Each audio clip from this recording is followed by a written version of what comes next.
আসসালামু আলাইকুম। আশা করছি সবাই ভালো আছেন। আলহামদুলিল্লাহ আমরা বেশ ভালো আছি। তো টুকটাক কিছু বাজার এনেছে, ভাবলাম আপনাদের সাথে শেয়ার করি। সকালবেলা বাজারে গিয়েছিল, তো কিছু লেবু আনিয়েছি। আমার সাহেব হলো ছোট ছোট লেবুগুলা খেতে পছন্দ করে, যেগুলা একেবারে ছোট এবং ভিতরে বীজ ভরা থাকে। আর এই লেবুগুলো হলো কাগজি লেবু, এর ভিতরে কিন্তু কোনো প্রকারে একটা বীজও থাকে না। তো সে কারণে আমি হলো এই লেবু বেশ কিছু আনিয়ে রাখলাম, যেহেতু সামনেই কুরবানির ঈদ। আর ফ্রিজে কিন্তু লেবু অনেক দিন পর্যন্ত ভালো থাকে, এই অনায়াসেই কুরবানির ঈদের মধ্যে খাওয়া যাবে। তাই তো বেশ কিছু লেবু আনিয়েছি, আর আরও কিছু লেবু ঘরে আনা আছে আমাদের। সেই সাথে একটু মিষ্টি কুমড়া এনেছে, গতকালকেও কিন্তু মিষ্টি কুমড়া এনেছিল, তখন কিন্তু ওটা আমি ভাজি করে খেয়ে নিয়েছি। আবার দেখি আজকেও একটা মিষ্টি কুমড়া নিয়ে এসছে। যাই হোক, এখানে বেশ কিছু কাঁচামরিচ এনেছে। এই কাঁচামরিচগুলোও কিন্তু আমি বোর্ড সারিয়ে তারপরে হলো একটু ফ্যানের বাতাসে শুকিয়ে রেখে দিব। আর ছিদ্রযুক্ত যে কোনো বক্সে বা ঝাঁঝরিতে ফ্রিজের ভিতরে কাঁচামরিচ বা রসুন পেঁয়াজ ছুলে রেখে দিলে অনেকটা দিন পর্যন্ত ভালো থাকে। আর আমি কিন্তু এই কাজটা করে থাকি, আমার একেবারে জানা। তবে কাঁচামরিচটা মাঝে মধ্যে একটু ভিজে উঠতে চায়, তখন আমি আবার বের করে একটু ফ্যানের বাতাসে শুকিয়ে আবার রেখে দিই ফ্রিজে। তো এরকম করে কিন্তু অনেক দিন পর্যন্তই কাঁচামরিচ খাওয়া যায়। তো বেশি আনলে আমার কোনো নষ্টও হয় না বা পচে যায় না। তো ভালোভাবেই আমি কাঁচামরিচগুলো খেতে পারি। এক এক করে আমি কিন্তু এখন মরিচের বোর্ডগুলো সারিয়ে নিচ্ছি।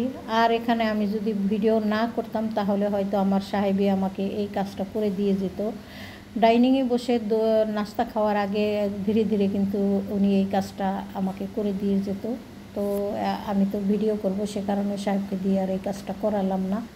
যাই হোক, আমার কিন্তু মরিচের বুটগুলো সারিয়ে নিয়ে এসেছে। আর আমি হলো সকালে যেহেতু এনেছে, আমি হলো বিকেলবেলা মরিচের বুটগুলো সারিয়ে নিচ্ছিলাম। তো বিকেলবেলা বুট সারিয়ে আমরা কিন্তু রাতে খাওয়া দাওয়া করে শুয়ে পড়েছিলাম। আর এখন হলো পরদিন সকালবেলা চলে আসলাম কিছুটা ভিডিও করার জন্য আর আপনাদের সাথে শেয়ার করব বলে। তো এখানে আমি এক চুলাতে খিচুড়ি বসিয়ে দিয়েছি, ভুনা খিচুড়ি। আর পাশে হলো চিকেন রান্না করছি। গতকালকে কিন্তু দুইটা চিকেন এনেছে, তো আমি একটা চিকেন এখানে নিয়ে নিলাম। তবে রান দুটা আমি রেখে দিয়েছি অন্য একটা কাজ করব বলে। আর বাদ বাকি সবগুলো মাংসই আমি কিন্তু এখানে রান্না করে নিচ্ছি। ভিডিওতে কেন যেন একেবারে অল্প মনে হচ্ছে, কিন্তু মাংস অনেকটাই আছে।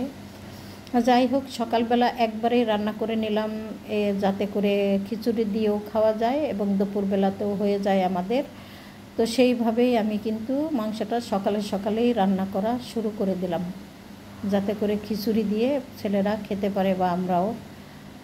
তো খিচুড়ি অলরেডি হয়ে গেছে, ছেলের আবার যাওয়ার সময় হয়ে গেছে। মাংসটা কষানো হয়ে গেছে, খাওয়া যাবে, অসুবিধা নেই। এখন সামান্য একটু ঝোল দিয়ে আমি হলো ঝোলটা পুরোপুরি সম্পূর্ণ করে নেব। তার আগে কষানো মাংস এখান থেকে আমার ছোট ছেলেকে দিয়ে দিব আমি, ও খেয়ে ওর বাহিরে চলে যাবে। তো সেই কারণে কষানো মাংসই ছেলেকে দিয়ে দিলাম।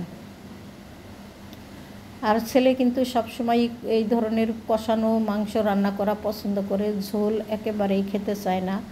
তবে আমি কিন্তু মাঝে মধ্যে এভাবে কষিয়েই রান্না করি, আবার মাঝে মধ্যে একটু ঝোল না হলেও চলে না। তো আজকে হলো ঝোল, একটু হালকা ঝোল রেখেই মাংসটা রান্না করেছি। আর সকালবেলা বাজারে গিয়েছিল, কিছুটা মিষ্টি কুমড়া শাক এনেছিল, তো ভাবছি যে আলু দিয়ে এই মিষ্টি কুমড়ার শাকটা ভাজি করব। কয়েকদিন আগে আমি বলেছিলাম যে মিষ্টি কুমড়া শাক কি পাওয়া যায়, তো বলছিল যে চোখের সামনে পড়লে যখন তখনই নিয়ে আসব, কারণ আমি পছন্দ করেছিলাম। আসলে আমি কখনোই খাই নেই ওইভাবে, তবে আমার খেতে ইচ্ছা করলো যে মিষ্টি কুমড়া শাক খাওয়া যায়, আমি ভিডিওতে দেখি। আমাদের দেশে কিন্তু মিষ্টি কুমড়ার শাকটা ওইভাবে খায় না, আসলে লাউ শাক খেয়ে থাকি আমরা। তারপরে আজকে আমি মিষ্টি কুমড়ার শাকটা রান্না করে নিলাম। একটা দুইটা আলু দিয়ে দিছি, মোটামুটি বড় একটা আলুই কেটে দিয়ে দিছি, এতে করে শাকটা একটু মসৃণ হবে, খসখসা হবে না। আপনারা সবাই জানেন মিষ্টি কুমড়ার শাক কিন্তু একটু খসখসা থাকে। তো হাতে ডলে বা ধোয়ার সময় আমি কষলিয়ে কিন্তু শাকটা নরম করে দিয়েছি। আর এখন হলো রান্না করে তেলে বাগার দিয়ে নিলাম, হয়ে গেছে আমার রান্না বান্না। এই দিয়ে কিন্তু আমাদের দুপুর পর্যন্ত হয়ে যাবে। আর গতকালকে ডাল রান্না করা আছে, পাশাপাশি হলো এক মিষ্টি কুমড়া ভাজি রয়ে গেছে। তো টুকটাক করে কিন্তু দুপুর পর্যন্ত ইনশাল্লাহ হয়ে যাবে। আর রাতের বেলা যা করা লাগে একটুখানি করে নেব আর কি। তো রান্নাবান্না শেষ করেছি, পাশাপাশি আমি কিন্তু প্লেট বাটি মানে হাঁড়ি কয়েকটা ঢাকনা বা দুই একটা বাটি বুটি নষ্ট হয়েছে, সেগুলো একটু ধুয়ে পরিষ্কার করে নেব। আর যেহেতু রান্না করে বেরিয়ে ফেলেছি, কড়াইগুলো সাথে সাথেই আমি ধুয়ে পরিষ্কার করে রাখবো। আর কড়াই জড়ানো থাকলে আমার একেবারে কাজ হিজিবিজি লাগে। আমি কখনোই কড়াই বা পাতিলে ভাত তরকারি এগুলো আমি রাখতে চাই না। তো সমস্ত সব কিছু সেরে তারপরে ভাবলাম যে আজকে যেহেতু দুপুর বা রাত পর্যন্তই রান্নাবান্না শেষ হয়ে গেছে, চুলাটাও মুছে রাখি, তাহলে আমার মোটামুটি একদম কমপ্লিট কাজকর্ম। আর অনেক বৃষ্টি হচ্ছে আজকে, সকাল থেকেই বৃষ্টি শুরু হয়েছে, সারাদিন মোটামুটি বৃষ্টি। তো সবাই ভালো থাকেন। আল্লাহ হাফেজ। আসসালামু আলাইকুম।